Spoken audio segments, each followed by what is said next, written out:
আসসালামু আলাইকুম।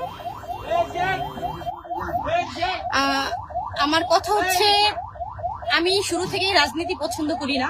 আমি নিজেও বলছি অনেকবার তারে যে রাজনীতি ছেড়ে দেন, রাজনীতি ছেড়ে দেন।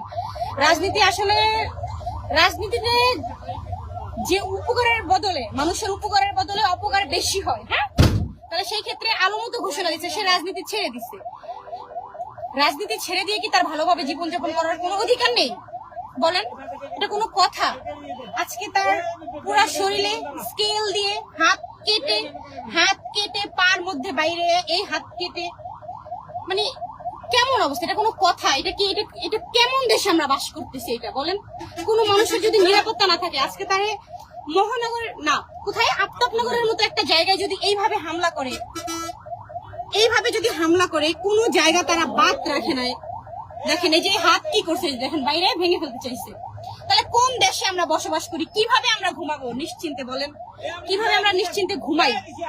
কি করছে? এই যে দেখেন এই হাতটা ভেঙে ফেলছে বাইরে, এই যে এই হাতটা ভেঙে ফেলছে, এখানে কেটে ফেলছে, এখানে কেটে ফেলছে, এই যে এইদিকে কেটে ফেলছে, এইদিকে সব জায়গায় কেটে ফেলছে তার হাত, এদিকে সব হাত কেটে ফেলছে, পান মধ্যে বাইরানো হয়েছে। সে তো রাজনীতি ছেড়ে দিছে, তাই না?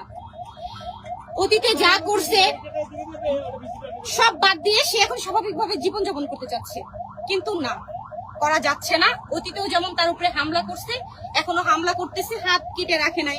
একটা মানুষের উপরে কেন এরকম অত্যাচার হবে? তার তো ভালোভাবে বাঁচার অধিকার রয়েছে, তার ছেলে মেয়ে রয়েছে, তাকে তো কেউ বাবা ডাকে, তাই না? তার উপরে কেউ নির্ভরশীল, তার উপরে ভরসা করে অনেকগুলো মানুষ বাঁচে, তাই না?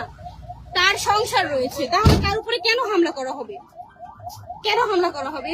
আমরা কোন দেশে বসবাস করতেছি? কেন এরকম করা হবে? সে তো রাজনীতি ছেড়ে দিয়েছে। রাজনীতি আমি নিজেও পছন্দ করি না, সেও রাজনীতি ছেড়ে দিয়েছে। তাহলে এইভাবে হামলা করার মানেটা কি? কেন? একটুকু আত্মা কাঁপে না? একটুকু কি খারাপ লাগে না? এইসব মানুষের?